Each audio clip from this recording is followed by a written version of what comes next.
el tema en esta hora, yo le puse tiempo de la cosecha, tiempo de la cosecha.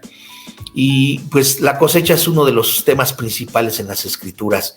Hermanos, es tiempo de que cosechemos, es tiempo de que salgamos y prediquemos la palabra también y cosechemos lo que Dios ha preparado, esas almas, esas personas que necesitan de Dios en estos tiempos de pandemia, en estos tiempos en los que se están viendo dos vertientes, escúcheme bien, dos vertientes. Un vertiente es aquellos que realmente se están acercando a Dios a través de este tiempo que Dios nos ha permitido. Se están acercando a Dios, están orando más, están leyendo más, están corrigiendo muchas cosas en su vida y junto con su familia se están acercando a Dios, se conectan a las transmisiones, no faltan, están sedientos de la palabra y sus vidas están siendo transformadas cada día, están siendo bendecidos.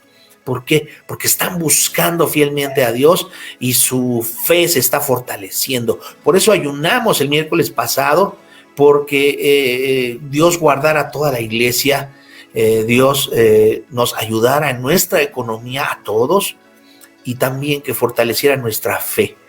Y ese es uno de los vertientes, aquellos que se están tomando realmente de la mano de Dios y se están acercando a Dios. ¿Y sabe qué es lo mejor? Que van a cosechar esas almas para poderles compartir su testimonio. Nosotros hablamos a través de testimonio, hermano. Su testimonio, mi testimonio es importante para aquellas almas que necesitan saber de Dios, es importante. Y el otro vertiente es de aquellos que se están alejando, aquellos que se están amoldando a lo que el mundo está diciendo y están llenos sí de miedo y demás y están viendo a ver qué pasa, pero se olvidan de Dios. Pero en vez de tomar esa actitud de realmente tomar la palabra de Dios ahora con más fuerza, acercarse más a Dios, tener esa comunión, orar más, leer más, preocuparse por su salvación, en fin, todo esto. En vez de eso, ahora se están alejando y a veces ya se les hace así monótono, dicen, no, ya no me conecto, ya no escucho la palabra, ya ni leo, ya no oro, no tengo ganas. Toda esta pandemia me está forzando a que tenga una actitud pues de desánimo. Y eso es lo que quiere el enemigo, desanimarnos. Pero déjeme decirle que es tiempo de la cosecha. Es tiempo de que le digamos al Señor, Señor, ayúdanos en esta cosecha, en esto que estamos haciendo. Todo lo que hagamos para el Señor, que es pues hablarle de alguna persona de la palabra de Dios, de que Dios es nuestro sostén, de que Él nos está cuidando aún en estos tiempos. Y entonces les decía, la cosecha es uno de los temas principales en las Escrituras. Del primer libro hasta el último. Aparece por primera vez en la época de Noé, con la promesa de Dios a Noé, que mientras exista la tierra, habrá tiempo de siembra y tiempo de cosecha. Y en el libro de Deuteronomio encontramos las instrucciones de Moisés para Israel. ¿Cuándo? Pues justo antes de que entraran en la tierra de Canaán. Y él les dio instrucciones muy completas de cómo debían conducirse y cómo podrían gozar de los beneficios y las bendiciones de la herencia a la cual Dios los llevaba. Y una de las fiestas judías es el Shavuot o fiesta de las cosechas. Yo encontré esta definición. La festividad de Shavuot es una festividad de 2 días que comienza con la puesta del sol del 5 de Sivan, o sea, domingo más o menos 12, 14 de junio y dura hasta el anochecer del 7 de Sivan. En este año correspondería al lunes 15 de junio. Y es una de las 3 fiestas de peregrinaje junto con la Pascua, junto con el Pesaj y Sukkot. Y se trata de las festividades en las que en la antigüedad el pueblo judío peregrinaba a Jerusalén cuando se encontraba allí en el templo sagrado y se hacían ofrendas de trigo y sacrificios de animales. Shavuot es una festividad fundamentalmente agrícola También se le denomina fiesta de la cosecha y fiesta de los primeros frutos, Bikurim, Bikurim. Y en conmemoración de la costumbre de traer ofrendas al templo sagrado, el templo que estaba en Jerusalén, de los primeros frutos de la cosecha y los primeros animales nacidos en los rebaños. Este aspecto agrícola de la celebración se ha conservado después de la destrucción del templo que había antes en Jerusalén. Entre los símbolos que la representan hay 7 productos que bendicen la tierra de Israel, que son trigo, cebada, uvas, higos, granadas, aceitunas y dátiles. Todos estos 7 productos bendicen la tierra de Israel. Se los voy a repetir: trigo, cebada, uvas, higos, granadas, aceitunas y dátiles. Son los principales, pero hay 3 que son los más importantes. Ahorita se los voy a decir. Y Shavuot también es la fiesta de la entrega de la Torá. Y según la tradición, en este día es cuando se entregó la Torá al pueblo judío en el monte de Sinaí. Moisés entregó las tablas de la ley a todo el pueblo. Y durante el periodo en que la mayoría del pueblo judío estaba en la diáspora, o sea, cuando todos se fueron de Jerusalén y no podían celebrar Shavuot como fiesta agrícola, las tradiciones religiosas pasaron a primer término. Con la renovación del asentamiento judío en la tierra de Israel, los nuevos agricultores, principalmente en las comunidades judías cooperativas de los kibbutz y los moshavim, han retomado el aspecto agrícola como eje fundamental de la festividad. Y se ha desarrollado una tradición rica y de mucho color en torno a las ceremonias de ofrenda de Bikurim, esta fiesta de las cosechas. Y sabe, esta festividad, Shavuot, tiene también un vínculo con el libro de Ruth, que relata la historia de esta moabita que se unió a los judíos y es antepasada del rey David. La historia se relaciona con esta festividad porque tiene lugar durante la cosecha, más o menos en Shavuot. Y por último, dice aquí esta parte que encontré muy interesante, este dato: también existe una conexión entre la dinastía real de David y la festividad de la entrega de la Torá. Según la tradición, David nació y murió en Shavuot. La historia de Ruth pone de relieve el hecho de que cualquier persona puede unirse al pueblo judío y aceptar la Torá. ¿Cuál es la Torá? Pues los primeros 5 libros: Génesis, Éxodo, Levítico, Números y Deuteronomio. Dice, aunque sea de otra nación, incluso una nación enemiga. Bueno, esto es lo que dice el pueblo de Israel hoy en día. Y en Deuteronomio 11, en Deuteronomio 13 y 14, vamos a recordar que Israel había salido de Egipto. Y Egipto es un país plano donde había poca lluvia y la fuente principal de agua no era la lluvia, sino el río Nilo. En Egipto tenían un cubo o una cubeta llamado un shadov, así se llamaba ese tipo de cubeta, un shadov.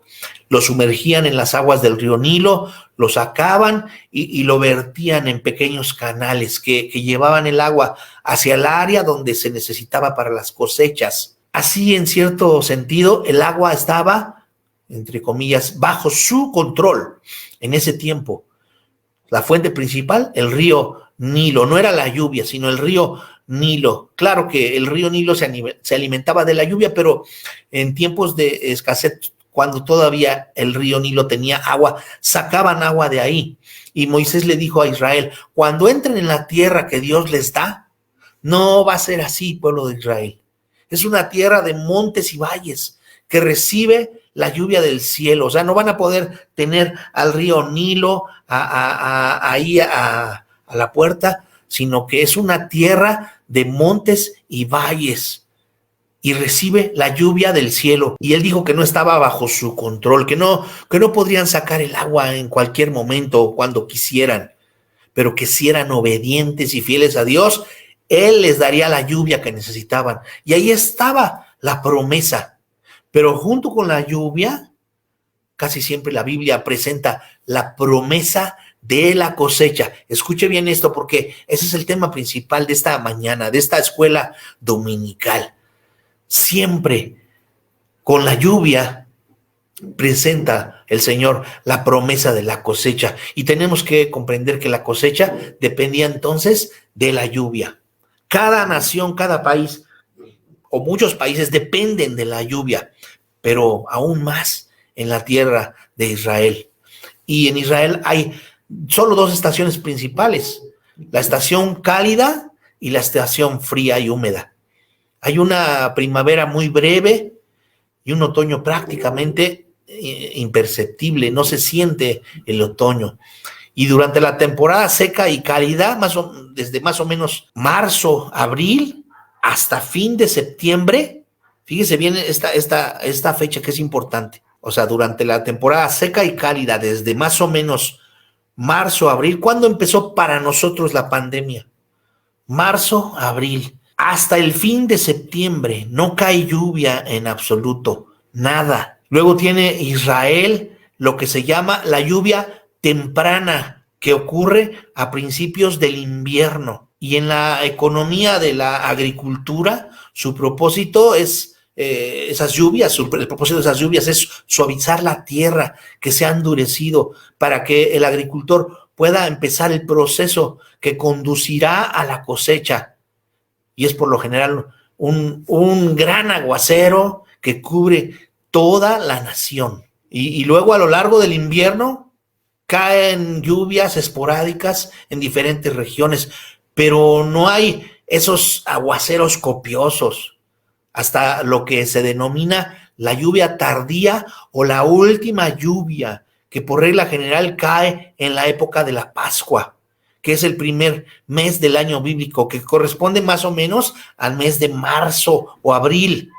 Y el propósito agrícola de la lluvia tardía es hacer que la semilla germine.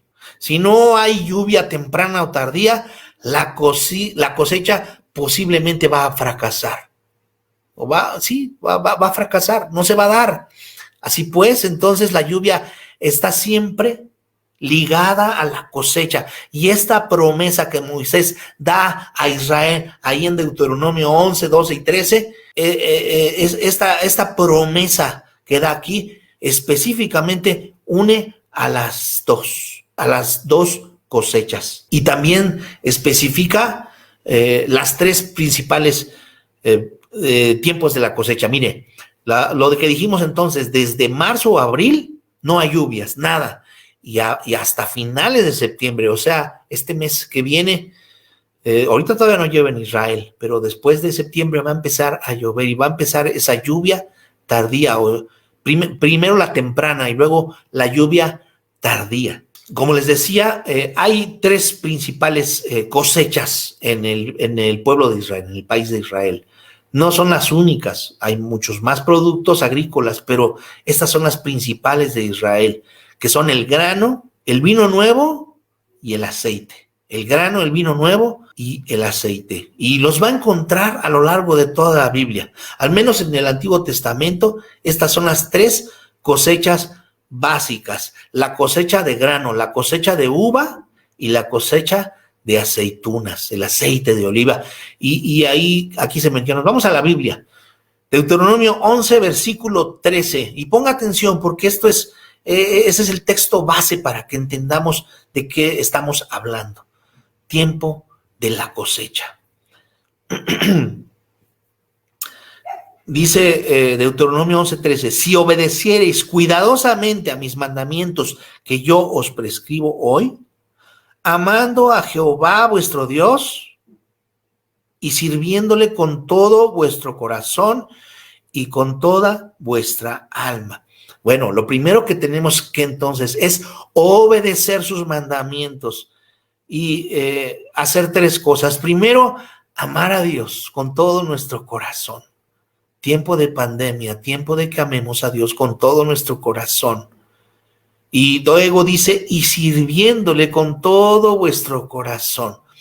En tiempo de pandemia le podemos servir Claro que sí, podemos hablarles a otros de la palabra de Dios. Hoy es tiempo de cosechar. Hoy es tiempo que vamos a reunir esas almas que necesitan escuchar de la palabra de Dios. Tiempo de cosecha. Y lo tercero, dice, y sirviéndole con todo vuestro corazón y con toda vuestra alma, amándole, obedeciéndole primero, amando a Dios y después sirviéndole con todo nuestro corazón y con toda vuestra alma. Dice, entonces, yo daré la lluvia de vuestra tierra a su tiempo, la temprana y la tardía, y recogerás tu grano, tu vino y tu aceite, esos tres principales. Y note que es un don de Dios el poder predicar la palabra, el poder compartir a otros. Y nos está diciendo que Él está bajo el control de todo. Dios está bajo ese soberano control. Yo daré la lluvia de vuestra tierra a su tiempo, la temprana y la tardía. ¿Y cuál es el propósito de la economía de Dios? Recogerás tu grano, tu vino y tu aceite. Les decía, hay tres formas de cosecha y aparecen a lo largo de la Biblia y se repiten en Apocalipsis. Y también a lo largo de la Biblia, escuche bien, la lluvia es una imagen del derramamiento del Espíritu Santo. Y creo que en la historia de la iglesia, el derramamiento o avivamiento del Espíritu Santo corresponde a la lluvia temprana y a la tardía. Y la lluvia temprana cayó en el día de Pentecostés y sobre la iglesia primitiva, y fue un derramamiento universal sobre la iglesia como era entonces. ¿Y qué fue lo que pasó? Activó los procesos que fueron diseñados para conducir a la cosecha. Eso fue lo que pasó. Ese derramamiento del Espíritu Santo en el día de Pentecostés empezó a armar toda la historia del evangelismo en nuestro planeta. Amén. Y luego a lo largo de los años, o sea, denominados el invierno, primero en primavera y después el invierno, estas cosechas para la iglesia en este tiempo de invierno, han transcurrido derramamientos esporádicos del Espíritu Santo. En casi todos los siglos se ha visto, se ha sabido que hay un avivamiento en casi todos los años de nuestra era. No ha habido un gran derramamiento que haya visitado a la iglesia entera desde el día de Pentecostés. Ha habido, sí, pero han surgido y se ha sabido en la historia. De hecho, el primer día del siglo pasado, el derramamiento de la lluvia tardía comenzó. ¿Cuándo fue? Un 1 de enero de 1900, en una escuela bíblica en Topeka, Kansas, en Estados Unidos. Una joven estudiante buscó a sus maestros de la escuela bíblica y les dijo: quiero que me impongan las manos para que yo reciba el Espíritu Santo conforme al modelo del Nuevo Testamento. Ellos no creyeron que ella terminaría hablando en lenguas, pero hicieron lo que ella pidió y habló en lenguas, y eso en un sentido abrió el camino a la verdad del bautismo del Espíritu Santo en lenguas, en este don. Así ocurrió uno de los avivamientos que sabemos en la historia. O sea, cada siglo, cada década, el Señor tiene su tiempo. Se ha sabido de un derramamiento del Espíritu Santo. Y en estos tiempos, hermanos, es lo que debe suceder. Es lo que debe, bueno, quisiéramos que sucediera. Los tiempos de Dios son santos. Él es soberano, Él sabe cuándo.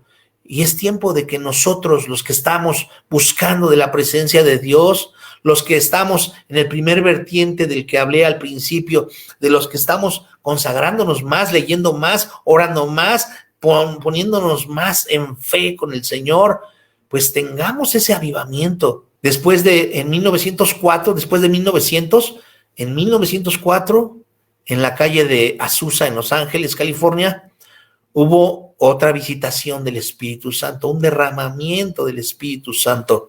Y según esta historia, se habían presentado algunas señales ya de este derramamiento del Espíritu Santo. ¿Dónde? Pues en Armenia, a finales del siglo pasado. Fíjese, desde Azusa en Los Ángeles hasta Armenia. Y en algunos otros países, Suecia, Holanda, en algunos otros países hubo brotes, en Canadá también hubo brotes de ese derramamiento del Espíritu Santo. Entonces, se puede decir que en esencia, la lluvia tardía empezó a caer a principios del presente siglo. También en este siglo hemos tenido avivamientos en México, en Colombia, en Guatemala, en países latinoamericanos, y ha habido esa visitación del Espíritu Santo y pues ha llegado a afectar a la iglesia, sí, quizá no toda completa, pero sí ha afectado positivamente el que haya ese avivamiento. Y cuando usted oye de avivamiento, también lo quiere, también quiere compartir esa cosecha, compartir lo que Dios está haciendo. Y pues ya desde los años 90 no hay país, no hay región que no haya sido visitada sobrenaturalmente por el Espíritu Santo. Desde Canadá hasta México hemos tenido manifestaciones o avivamientos del Espíritu Santo. Pero yo creo que falta también mucho por venir, hermanos. Cristo viene pronto y estamos oyendo de los últimos tiempos. La cosecha está lista, el tiempo ha llegado. Así que necesitamos tener en cuenta siempre en lo espiritual como en lo natural. Fíjese aquí, ponga atención, la lluvia es dada con el propósito de la cosecha. Esa lluvia, ese derramamiento del Espíritu Santo es dado con un propósito. ¿Cuál es el propósito? La cosecha. Si usted no comprende esto, va a perderse del propósito de Dios para su vida. Hay dos tipos de congregaciones o dos vertientes, como le dije al principio. Las que han entendido la razón de ese derramamiento del Espíritu Santo, de esa lluvia temprana, y las que no lo han entendido. Las que no lo han entendido, pues solamente forman clubes espirituales, se reúnen en grupos, ahora la moda, muy cómodos, pero no afectan para nada la vida de las personas a su alrededor. ¿Dónde está el evangelismo? Y es lo que hoy el Señor nos está diciendo. Y los que sí entienden, esa es la segunda, en el segundo grupo, los que sí entienden y comprenden para qué es dada la lluvia. Y entendemos que es para la cosecha. ¿Y qué es la cosecha? Pues es traer almas al reino de Dios. Y estos han salido y han impactado a muchas personas, a naciones enteras. No es una diferencia en su capacidad, es una diferencia en su entendimiento del propósito de Dios. Y vamos a decirlo con todo énfasis. Recuerda que la lluvia se recibe por causa de la cosecha. No se recibe para que usted se vuelva súper espiritual o reciba bendiciones especiales. Se le otorga para convertirlo en un obrero eficaz en la cosecha de Dios. Así es. Por eso es importante decirle al Señor, Señor, sorpréndeme. ¿Cuántas personas me vas a poner hoy para que yo les hable de ti? Para que yo les hable las buenas nuevas de salvación. Pídale al Señor que Dios le dé una persona, mínimo una persona al día para que usted le comparta el evangelio y podamos cosechar, porque es tiempo de cosecha. El Espíritu Santo quiere derramarse en toda la iglesia. Es tiempo de que busquemos al Señor con todo nuestro corazón. Este ayuno que acabo de invitar a hacer ese miércoles pasado, lo vamos a seguir haciendo. Fíjese lo que dice ahí en Jeremías capítulo 5, versículos 23 al 24. Y Jeremías está reprendiendo al pueblo de su época. Los está reprendiendo porque no eran conscientes de lo que Dios estaba haciendo.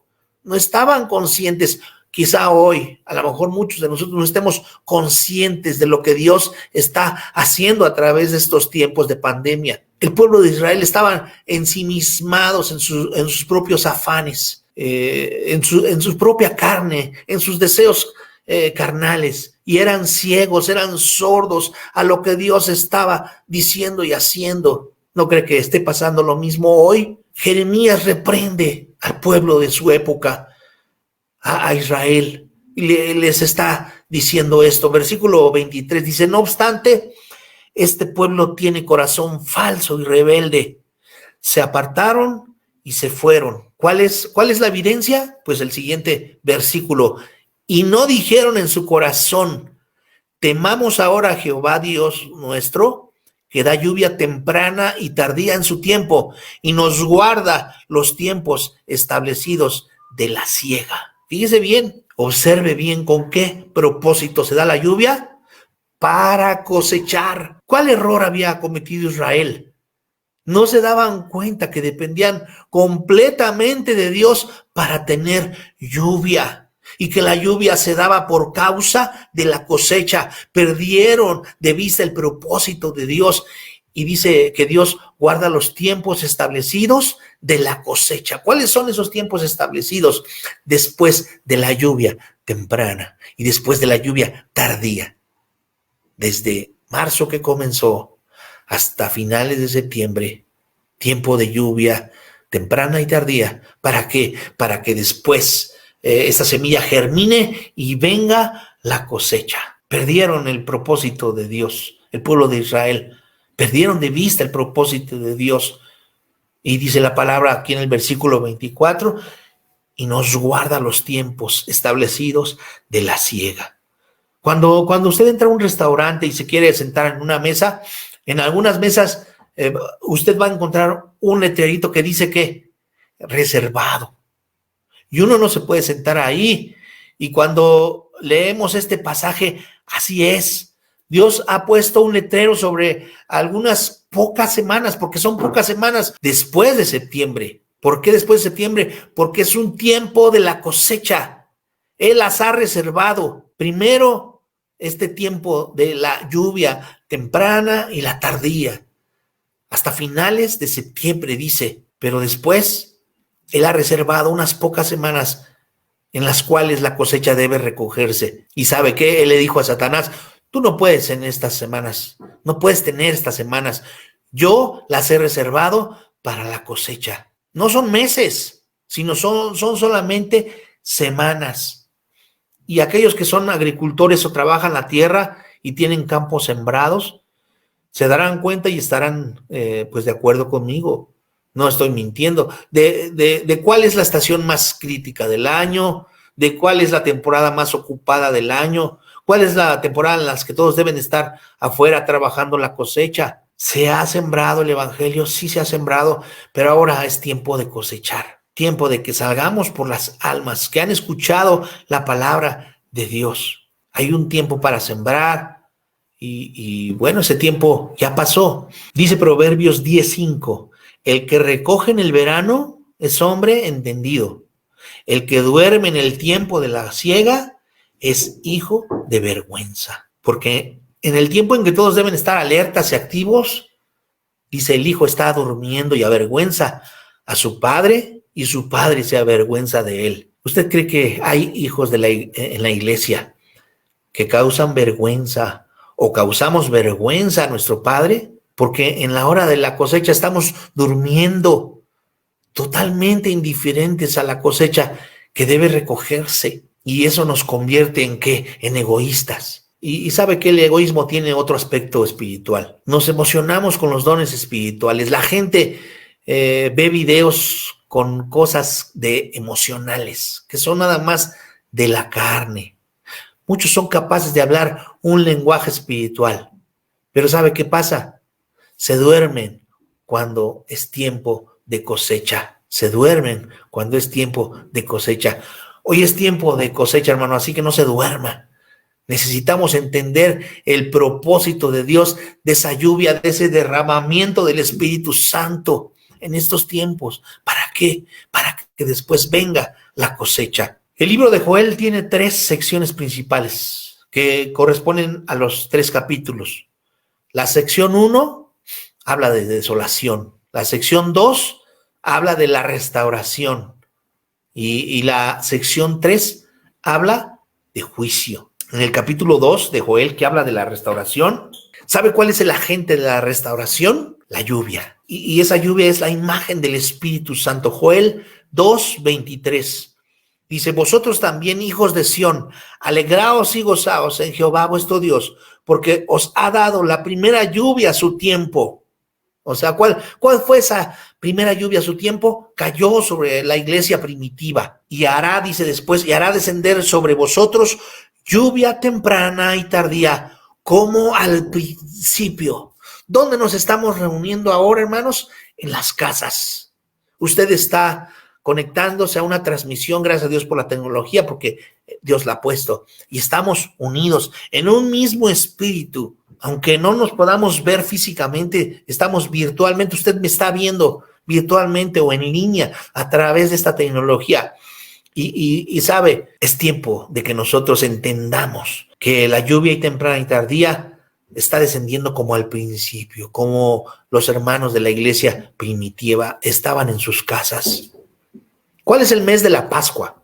Marzo o abril, ya lo dije. Y observe el propósito de la lluvia en Deuteronomio 11:14. Dice, yo daré la lluvia de vuestra tierra a su tiempo, la temprana y la tardía, y recogerás tu grano, tu vino y tu aceite. Ya leímos este pasaje, pero quiero que se le quede grabado estas tres cosas importantes: tu grano, tu vino y tu aceite. ¿Cuáles son las tres principales cosechas? El trigo, o sea que es el grano, el vino con las uvas y el aceite. ¿Qué los produce? La lluvia tardía. ¿Y cuál es el equivalente espiritual de la lluvia tardía? Lo vemos ahí en Joel 2, del 28 al 32. Del 28 al 32. Esto sucedió después de orar, de ayunar y de clamar a Él. Fíjese lo que dice. Hemos ayunado, hemos clamado al Señor. Dice, y después de esto, derramaré mi espíritu sobre toda carne. Después de esto, derramaré mi espíritu sobre toda carne. ¿Después de qué? Después de que nosotros hayamos clamado. Después de que un tiempo de clamor. Por eso este mes, todo este mes vamos a estar ayunando todos los miércoles. Si usted puede ayunar un día más, gracias a Dios, qué bueno. Pero este día lo he designado para que toda la iglesia ayune, que todos estemos ayunando. Usted puede ayunar cualquier otro día más, qué bueno, hágalo. Así lo hacemos, hágalo. Pero lo importante es que usted se una con la iglesia el miércoles. Todos los miércoles de septiembre vamos a ayudar. Sabe que es muy interesante ver que el apóstol Pedro, en el día del Pentecostés, dijo esto. Esto es lo dicho por el profeta Joel. En los postreros días derramaré mi espíritu sobre toda carne, y profetizarán vuestros hijos y vuestras hijas, vuestros ancianos soñarán sueños y vuestros jóvenes verán visiones. Qué interesante que el apóstol Pedro citara al profeta Joel. Hay muchos que no han recibido el derramamiento del Espíritu Santo, y ojalá pueda leer con calma en su casa el capítulo 2 de Joel. Léalo completo, y va a entender el propósito de Dios. Después de esto, dice, derramaré de mi espíritu sobre toda carne. Estamos esperando ese derramamiento del espíritu, hermanos. Es tiempo de que nos acerquemos y con esto estamos esperando que el Señor nos bautice con su Espíritu Santo, que podamos tener esos dones, hablar en lenguas, ¿por qué no? Vamos a Mateo 13:39. Mateo 13:39. El enemigo que la sembró es el diablo. Y yo subrayé, dice, la siega es el fin del siglo. La siega es el fin del siglo. Por eso le puse este título, tiempo de la siega o tiempo de la cosecha, como usted le quiera llamar. La siega es el fin del siglo y los segadores son los ángeles. La siega es el fin del siglo. Y es importante recordar que esta pandemia, hermanos, no va a durar para siempre. No se espante. Muchos dicen, ay, ya llegó para quedarse. No escuche a las voces de la gente. No escuche la voz del hombre. Escuche la voz de Dios. ¿Cuál es su respuesta ante esto? ¿Dice usted, alabado sea el Señor? Yo sí. Yo no quisiera que la pandemia durara siempre. Y a lo mejor va a empeorar. ¿Sabe cuál es la buena noticia? Para mí, que no va a durar para siempre. Va a llegar a un punto culminante y ¿sabe cuándo es? Va a culminar con la cosecha. La cosecha es el fin del siglo. ¿Ya está entendiendo, hermanos? Jesús viene pronto. Jesús viene pronto. Ya no hay tiempo. La cosecha está lista. El tiempo ha llegado. La mies está madura. Y esto significa fin, fin, el fin. Fin es la consumación de los siglos. Mire lo que dice Santiago 5, 7 y 8. Dice, por tanto, hermanos, tened paciencia hasta la venida del Señor. Primero nos dice entonces que tengamos paciencia hasta la venida del Señor. Mirad cómo el labrador espera el precioso fruto de la tierra, aguardando con paciencia hasta que reciba la lluvia temprana y la tardía. La cosecha no puede recogerse sin importar cuánto el sembrador anhele recoger la cosecha, no puede recogerla, sino es en el tiempo exacto. No va a venir la cosecha hasta que haya recibido la lluvia temprana y la tardía. Eso es cierto en lo natural y también se cumple en lo espiritual. Y Santiago dice en el versículo 8, tened también vosotros paciencia y afirmar vuestros corazones, porque la venida del Señor se acerca. ¿Cuál es el clímax? La venida del Señor. Pero solo puede darse, solo puede venir cuando la cosecha ha sido recogida, y la cosecha no puede recogerse hasta que haya caído la lluvia tardía. La lluvia temprana y luego la tardía. Hay tres acontecimientos que suceden uno después del otro. Primero, la lluvia tardía. Segundo, la siega de la cosecha. Y tercero, la venida del Señor. ¿Ya está entendiendo los tiempos? Eso es lo que dice la palabra de Dios, la Biblia. Así que yo quiero hoy que usted se quede grabado, que Dios viene pronto, hermano. Lo estamos viendo con la palabra de Dios. Primero viene esa lluvia temprana y tardía, después viene la siega de la cosecha y en tercer lugar viene la venida del Señor. Ahora pues nadie sabe ni la hora ni el día de la venida del Señor, pero yo sí creo que está muy cerca, hermanos, probablemente más cerca de lo que la mayoría de nosotros hemos pensado, pero va a venir en un orden divino. Las cosas tienen que ser de la manera como Dios dice que deben ser. La lluvia tardía, la cosecha y la reunión final de las almas, la venida del Señor. Si hay un mover, hermanos, de ese derramamiento del Espíritu Santo, usted va a reconocer el propósito de la lluvia. La iglesia está capacitada para entender esto cuando venga ese derramamiento. Cuando la iglesia es obediente y sale en el poder del Espíritu Santo, dotada por los dones del Espíritu Santo, yo creo que en esta década que está iniciando en el 2020 va a haber mucho más almas que se van a salvar, más que en toda la historia de la iglesia, en esta década que inicia, en este 2020. Para muchos dicen, no quiero volver a oír en mi vida del año 2020, ha sido el peor de toda la vida. Pero yo sabe una cosa, van a venir siempre tiempos mejores con el Señor. Yo creo que va a haber un gran avivamiento en el reino de Dios y esto va a suceder muy pronto, hermanos. No sé cuántos billones sean, pero hay muchos. Necesitamos hablar de la palabra de Dios. Vamos a hacer un pequeño paréntesis y hablar de la visión, de esa visión. Proverbios 29, 18 dice, donde no hay visión, el pueblo se desenfrena, se vuelve indisciplinado. Y sabe una cosa, lo que nos permite ser disciplinados es la visión. Lo que nos permite ser nosotros obedientes, estar nosotros en comunión con el Señor, conectándonos, estando en las transmisiones, leyendo su palabra, orando, estar nosotros dependiendo de Dios al 100%, es esa visión. Lo que nos permite ser entonces disciplinados es esa visión. Piense en los que compiten en las Olimpiadas para alcanzar ese nivel en el mundo deportivo, pues tienen que practicar, tienen que tener una disciplina intensa, tienen que controlar su vida entera, tienen que cambiar muchas formas, lo que comen, el ejercicio que hacen, tienen que tener una disciplina, los libros que leen, su preparación mental, las horas que duerme, la cleta. Es un programa muy intenso. Pero ¿qué es lo que motiva a esos hombres y mujeres a someterse a esa disciplina? ¿Sabe qué es?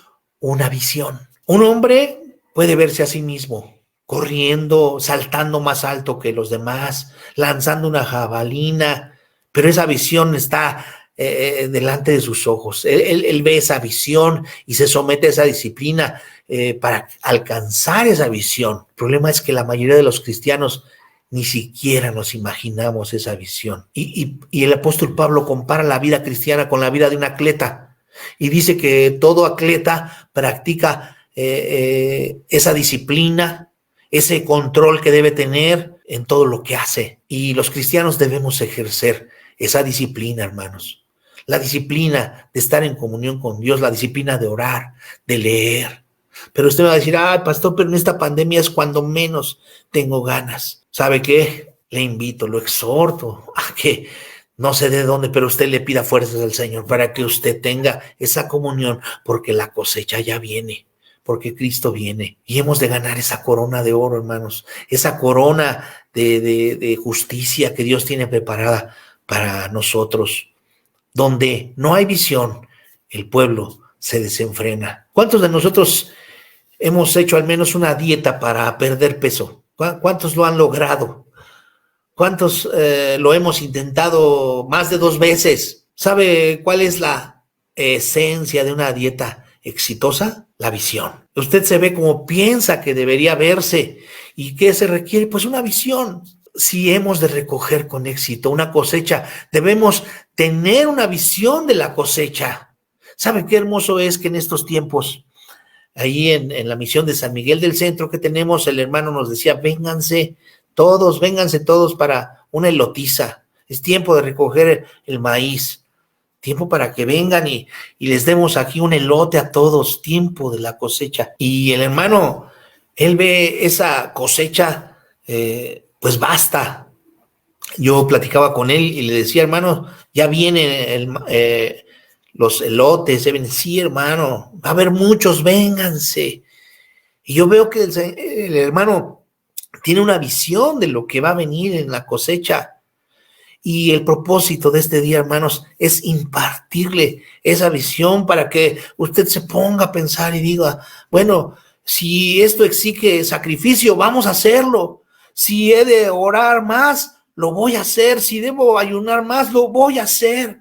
Si he de leer más la palabra, lo voy a hacer. He visto la visión está delante de mis ojos. Eso es lo que yo quisiera dejar en usted hoy, esa visión que Dios quiere que tenga, hermanos. Mire, vea lo que Jesús le dijo a sus discípulos. Ellos tenían un problema, no podían ver esa visión. En Juan capítulo 4, versículo 35, después de que él acababa de hablar con la mujer de Samaria, él les dijo a sus discípulos, ¿no decís vosotros, aún faltan 4 meses para que llegue la siega? He aquí os digo, alzad vuestros ojos y mirad los campos, porque ya están blancos para la siega. ¿Ve la diferencia en la visión de Jesús y sus discípulos? Ellos solo podían ver el mundo natural. Dijeron, faltan 4 meses para la cosecha. Pero Jesús les dijo, así no es como yo lo veo. Él dijo, yo miro los campos y ya los veo blancos. Y él cosechó muchas almas. ¿Dónde? Ahí en el pozo. Antes de esto fueron 2 de sus discípulos al pueblo. Iban a conseguir comida. Salieron y no tocaron un alma. ¿Qué fue lo que pasó ahí? Que Jesús se reveló a esta mujer. Ella dejó su vasija de agua, se fue al pueblo, contó a todo el pueblo entero lo que Jesús le había dicho y todo el pueblo vino a conocer a Jesús. Esa mujer de Samaria contra 2 estudiantes, contra 2 discípulos de Jesús. Esa diferencia tan grande. Ella hizo lo que debía hacer y Jesús cosechó muchas almas en aquel lugar. ¿Por qué pasó eso? ¿Por qué les ganó, por así decirlo, a los discípulos? Ellos se metieron solamente a traer comida, pero no trajeron ninguna alma salvada. ¿Sabe por qué? Porque ella tenía la visión. Jesús le había dado una visión. Así que es cuestión de que tengamos esa visión que Dios quiere que tengamos. Mateo 9, Jesús hace una declaración muy trágica porque, pues de nuevo, es un problema de visión. Mateo 9:36. Jesús veía a las personas diferentes de cómo lo veían sus discípulos. Mire lo que dice. Y al ver las multitudes, tuvo compasión de ellas, porque estaban desamparadas y dispersas como ovejas que no tienen pastor. Ellos tenían rabinos y sinagogas, pero no tenían pastores. Versículo 37, entonces dijo a sus discípulos, a la verdad, la mies es mucha, mas los obreros pocos. Rogad pues al Señor de la mies que envíe obreros a su mies. ¿Quién es el Señor de la mies? Nuestro Dios. Si eso era cierto antes, hermanos, que había pocos obreros, hoy es 100 veces más cierto. Hoy en día es 100 veces más cierto que faltan obreros, que los obreros son muy pocos y aún así la cosecha está lista. ¿Tiene usted la visión? ¿Está consciente de lo que puede hacerse o simplemente se contenta con sus afanes cotidianos? A lo mejor usted puede decir, pastor, pero pues yo no tengo dones, yo no tengo muchos dones, yo no soy predicador, no soy evangelista. Pues déjeme decirle algo, hermano, ponga atención. Usted está en un gran peligro, ¿lo sabe? Si usted toma la parábola de los talentos, había 3 tipos de personas. El hombre que recibió 5 talentos, trabajó con ellos y produjo 5 más. El hombre que recibió 2 talentos, trabajó con ellos y ¿qué fue lo que pasó? Los duplicó. Su ganancia fue de 100%, pero la persona que recibió 1 talento no pensaba que valiera la pena molestarse con eso. ¿Qué fue lo que hizo? Pues simplemente lo escondió bajo tierra. Y cuando el amo regresó para ver lo que había hecho, le dijo, aquí está tu talento. Tenía temor de ti, lo escondí en la tierra. ¿Recuerda lo que le dijo el amo? Siervo malo y negligente. ¿Se da cuenta que la pereza es maldad? Y luego dijo, si no podías hacer nada tú mismo, debías haber depositado mi dinero a los banqueros y al venir yo hubiera recibido lo que es mío con los intereses. ¿Y sabe qué dijo? Échenos a las tinieblas de afuera. Allí será el lloro y el crujir de dientes. Como ve, la persona de un solo talento es la que se encuentra en mayor peligro, porque su actitud es, no tengo mucho, ¿qué puede esperar Dios de mí? Pues déjeme sugerirle algo, hermano, si usted no tiene suficiente para trabajar por sí mismo, póngalo en el banco, inviértalo en otro ministerio, en el banco del Señor, por supuesto, inviértalo en otro ministerio que está haciendo el trabajo. Todo el mundo puede hacer algo. Nos estamos preparando para que en cuanto regresemos y haya esos medios, podamos empezar a ir de nuevo a las misiones, a predicar el evangelio. Y en Mateo 25 hay 3 perfiles de personas a quien Dios rechaza por completo. Lea ahí con calma Mateo 25, usted se va a dar cuenta. ¿Quiénes son? Pues las vírgenes insensatas, el siervo infiel que no usó su talento, y en tercer lugar las naciones, que son los cabritos, y que son cabritos y no ovejas, y que no mostraron misericordia hacia los hermanos de Jesús. Y todos fueron expulsados de la presencia de Dios sin opción alguna. Así que necesitamos entender esta visión. ¿Qué tienen en común? ¿Qué hicieron todos que causó ese rechazo? Pues se puede resumir en una sola palabra. ¿Sabe qué palabra es? Nada. Es lo único que tiene que hacer para ser rechazado. Nada, no hicieron nada. El Espíritu Santo quiere obrar en nosotros, quiere hacernos entender a algo, y en particular a los que solo son oyentes y no hacedores de la palabra, a los que solamente se conforman con escuchar. Algo tiene que hacer para compartir la palabra, y ahí está su testimonio, hermano. cada cristiano debe ser responsable de involucrarse en la siega de la cosecha. Yo creo que no debe de haber un solo cristiano que no participe en esa gloriosa tarea de recoger la cosecha. Jesús dijo que la cosecha es mucha, pero que los obreros eran pocos. ¿Y qué dijo después? Oró al Señor de la mies, oró al Señor de la cosecha. ¿Para qué? Para que enviara obreros a la cosecha. Rogó al Espíritu Santo que enviara personas a la cosecha. Y es lo que estamos haciendo, rogando al Espíritu Santo para que envíe obreros a la cosecha. Se necesita ese impulso del Espíritu Santo. Se necesita renunciar a otras cosas, hermano, para que Dios le dé a través del Espíritu Santo, a través de un avivamiento, a través de la lluvia tardía. O sea, la lluvia, el derramamiento del Espíritu Santo, usted necesita tener ese impulso. ¿Para qué? Para que salga a hablar de la palabra de Dios, para que usted le hable a su vecino, le hable a cualquier amigo que se encuentre y convertirnos en evangelistas. Sí, hermano, usted lo puede ser. Usted puede ser un testimonio vivo de lo que Dios hace en la vida de cada uno de nosotros. Y rogó al Espíritu Santo. Eso significa renunciar a muchas cosas, renunciar a veces a los deleites que tenemos. ¿Y sabe cuáles son esos ídolos o esos deleites? Hoy en día la iglesia tiene ídolos. La iglesia moderna tiene dos ídolos importantes. ¿Cuáles son? La seguridad y la comodidad. Son ídolos que reciben adoración cada domingo por la mañana, que es cuando hay que ir a la iglesia, o en este tiempo que es de conectarse. La seguridad y la comodidad.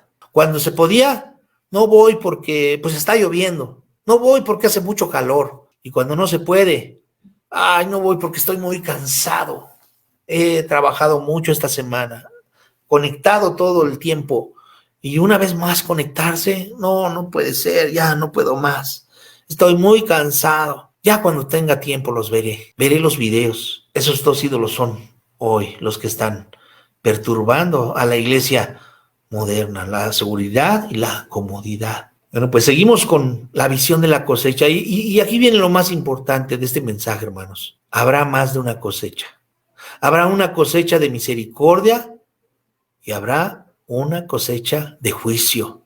Y van a suceder una tras otra, muy de cerca.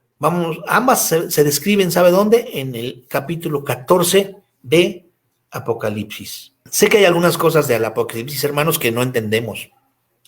Yo mismo hay cosas de Apocalipsis que no entiendo, pero yo no dejo que aquello que no entiendo me impida actuar conforme a lo que sí entiendo. No me la paso por ahí preguntándome cuál es la respuesta a una pregunta que no sé responder, mientras descuido lo que ya sé que debo hacer. Algunas cosas son secretas, pero hay muchas cosas que son reveladas. Y esta verdad de las dos cosechas es una revelación muy clara para todos nosotros. Apocalipsis 14:14. ¿Recuerda el orden de las tres cosechas?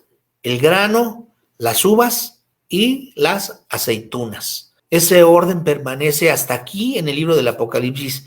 Y aquí vemos en primer lugar una imagen de la cosecha de grano, que es la cosecha de misericordia, la reunión de las almas en el reino de Dios. Apocalipsis 14:14, como título dice, la tierra es cegada. Miré y he aquí una nube blanca, y sobre la nube uno sentado semejante al Hijo del Hombre, que tenía en la cabeza una corona de oro y en la mano una hoz aguda. Es Jesús, este debe ser Jesús. Nadie más podría corresponder a esa descripción. Es Jesús como el Señor de la cosecha. ¿Recuerda que Él mandó orar al Señor de la cosecha? Oremos al Señor de la mies. Versículo 15. Y del templo salió otro ángel, clamando a gran voz al que estaba sentado sobre la nube: mete tu hoz y ciega, porque la hora de cegar ha llegado, pues la mies de la tierra está madura. Y en el griego dice que la cosecha de la tierra, dice, está lista, está madura y está en peligro de perderse. Versículo 16. y el que estaba sentado sobre la nube metió su hoz en la tierra y la tierra fue cegada. Una cosecha se puede perder, hermano, si no se recoge, si no se hace la cosecha. Se puede perder. Yo imagino al Señor lanzando una hoz por todo el planeta y me lo imagino algo tan rápido. No sé, a lo mejor toda la cosecha se puede recoger en todo el próximo año, hermanos. El Señor nos está preparando para que después de este año en que la estamos pasando muy mal por medio de por la pandemia, que el próximo año sea de cosecha. Cuando acabe el mes de septiembre incluso, cuando termine el mes de septiembre y empiece octubre, podemos empezar la cosecha. Lo que tomaba antes 100 años, ahora toma 10 años. Lo que tomaba 10 años, ahora toma 1 año. Por eso, hermanos, debemos tener ese sentido de urgencia. La cosecha del grano, la cosecha de misericordia se recoge. ¿Qué sigue? Versículo 17. Salió otro ángel del templo que está en el cielo, teniendo también una hoz aguda. Y salió del altar otro ángel que tenía poder sobre el fuego y llamó a gran voz al que tenía la hoz aguda diciendo: mete tu hoz aguda y vendimia los racimos de la tierra, porque sus uvas están maduras. No se trata de una cosecha en esta segunda, no se trata de una cosecha de grano, sino de uvas, de una vendimia. Y en Israel la forma tradicional de manejar la cosecha de uvas era con 2 cisternas, una arriba, más arriba que la otra, y se unían a través de un pequeño canal que se comunicaba desde la parte superior hasta la parte inferior del otro tanque, y ponían todas las uvas cosechadas en el primer tanque o en la primera cámara superior, y luego, ¿qué hacían? Saltaban una y otra vez, estaban dando gritos de alegrías, era el tiempo de la vendimia, y hay varias imágenes descritas en la Biblia de personas que pisoteaban la cosecha de uva. Y hay una imagen de Jesús en Isaías 63, cuando viene de Edom, de Bosra. Y Bosra es la palabra hebrea para referirse a la cosecha de uva. Vamos a Isaías 63, del 1 al 4. Dice: ¿quién es este que viene de Edom, de Bosra, con vestidos rojos? Este hermoso en su vestido, que marcha en la grandeza de su poder.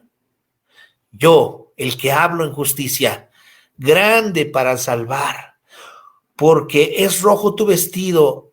¿Por qué es rojo tu vestido y tus ropas como del que ha pisado el lagar? ¿En lagar?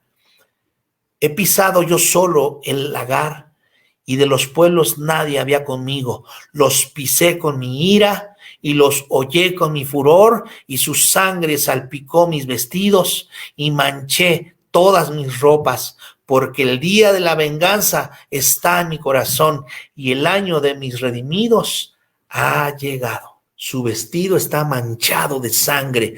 Y el profeta dice: ¿de dónde vienes?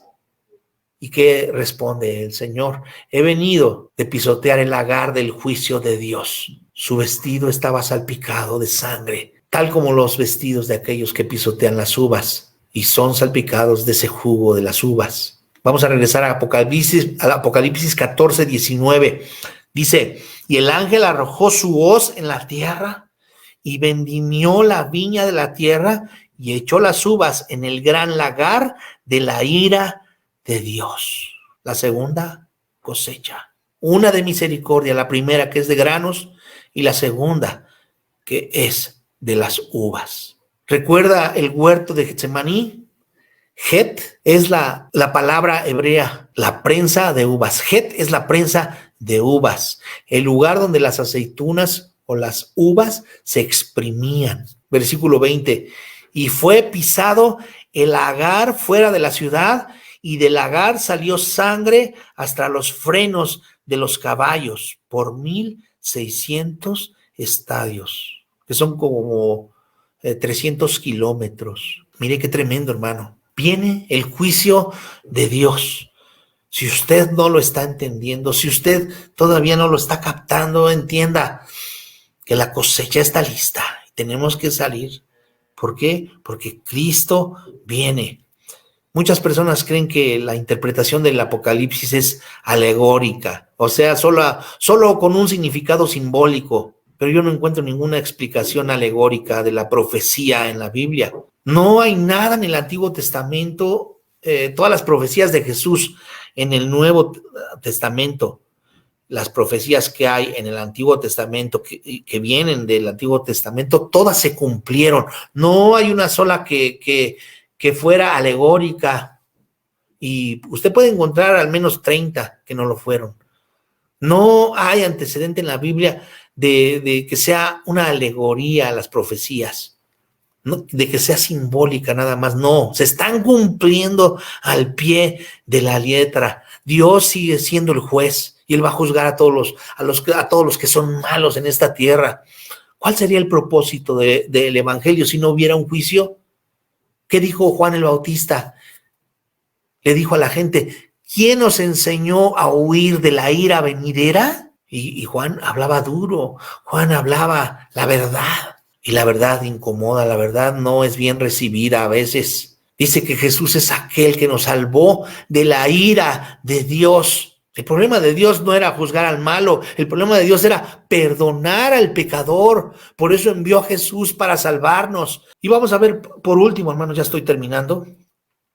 En Apocalipsis 6 vemos los famosos 4 jinetes. En Apocalipsis capítulo 6 vemos el caballo blanco que sale a conquistar y conquista. El caballo rojo que trae muerte, violencia y derrama sangre.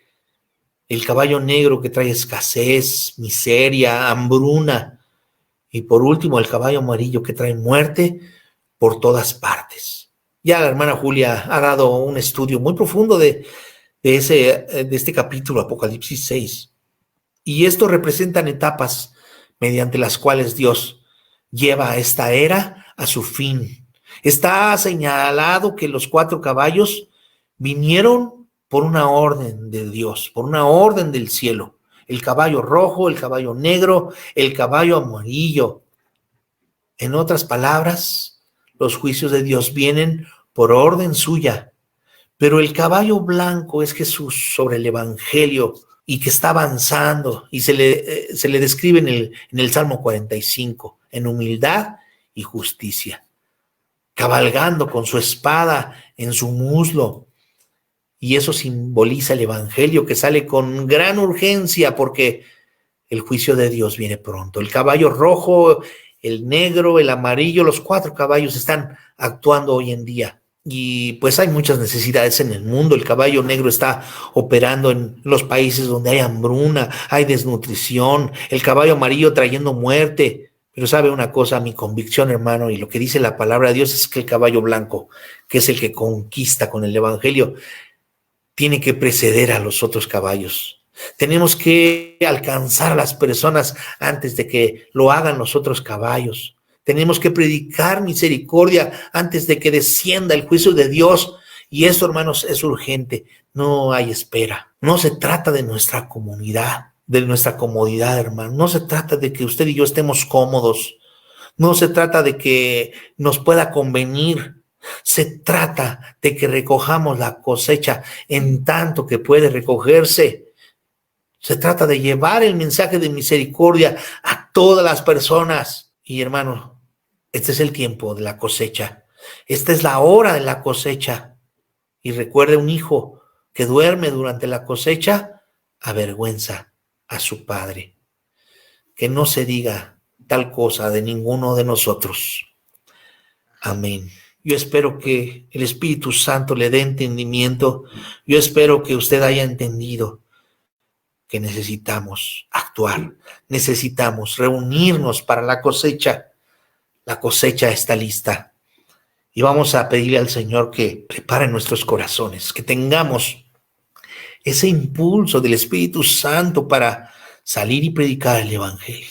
Te damos gracias en este día por tu palabra. Que el amor de Dios el Padre, la gracia de tu Hijo Jesucristo y la comunión y participación de tu Santo y bendito Espíritu sea con cada uno de nosotros desde ahora y para siempre.